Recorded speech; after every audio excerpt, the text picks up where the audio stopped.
দর্শক, রংপুরের তিস্তা পাড় থেকে আমাদের সঙ্গে যুক্ত হচ্ছেন সহকর্মী সাইফুল ইসলাম।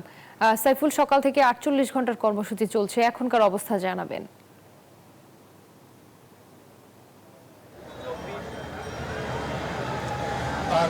একটু আগে এখানে একটি সমাবেশ অনুষ্ঠিত হয়েছিল এবং সমাবেশে কথা বলেছেন বিএনপি মহাসচিব মির্জা ফখরুল ইসলাম আলমগীর।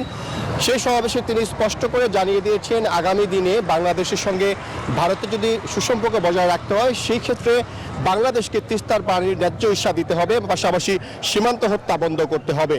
এবং তিনি বলেছেন যে গত 15 বছর আওয়ামী লীগ ভারতকে অনেক কিছু দিলেও তিস্তার পানি সহ অন্যান্য যে বাংলাদেশের স্বার্থ সংশ্লিষ্ট বিষয় সে বিষয়ে কোনো ধরনের উদ্যোগ নেয়নি আওয়ামী লীগ।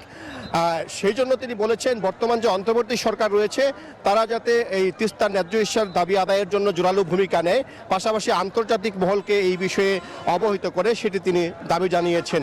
এই মুহূর্তে কিন্তু তিস্তার পাড়ে অনুষ্ঠিত হচ্ছে বিভিন্ন খেলা এবং সাংস্কৃতিক অনুষ্ঠান, এবং আজকে এই সারা দিনের যে কর্মসূচি সেই কর্মসূচির পর রাতেও কিন্তু এখানে রাত 2টা পর্যন্ত কর্মসূচি চলবে।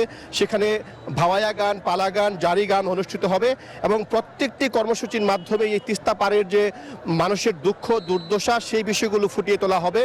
এবং এই উত্তরবঙ্গের যে 5টি জেলা রয়েছে 5টি জেলার 11টি পয়েন্টে কিন্তু আজকে কর্মসূচি আলোচিত হয়েছে, গণসমাবেশ হয়েছে, গণজমায়েত হয়েছে এবং সাংস্কৃতিক অনুষ্ঠান হয়েছে।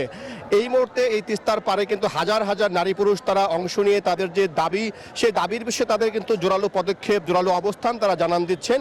এবং আজকে সারা রাত তারা এখানেই এই প্যান্ডেল এবং যে তাঁবুগুলো রয়েছে আপনি দেখতে পাচ্ছেন সেই তাঁবুগুলোতে তারা কিন্তু অবস্থান করবেন।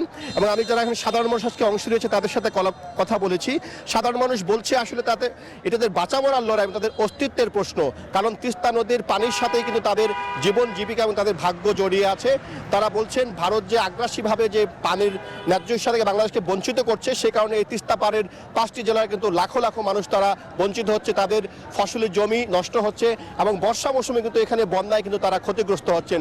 সেই দাবিগুলো তারা কিন্তু বলছেন যে আগামী দিনে অন্তর্বর্তী সরকার এবং পরবর্তীতে যারা সরকার আসবে তারা এই তিস্তার পানি ন্যায্য হিস্যা আদায়ে জোরালো ভূমিকা রাখে, পাশাপাশি তিস্তার যে মহাপরিকল্পনা রয়েছে সেটি যাতে দ্রুত বাস্তবায়ন হয় সেই দাবি কিন্তু জানিয়েছেন এই তিস্তা পাড়ের মানুষ। এই ছিল আমার কাছে লালমনিরহাট থেকে সর্বশেষ খবর। সাইফুল, আপনাকে ধন্যবাদ।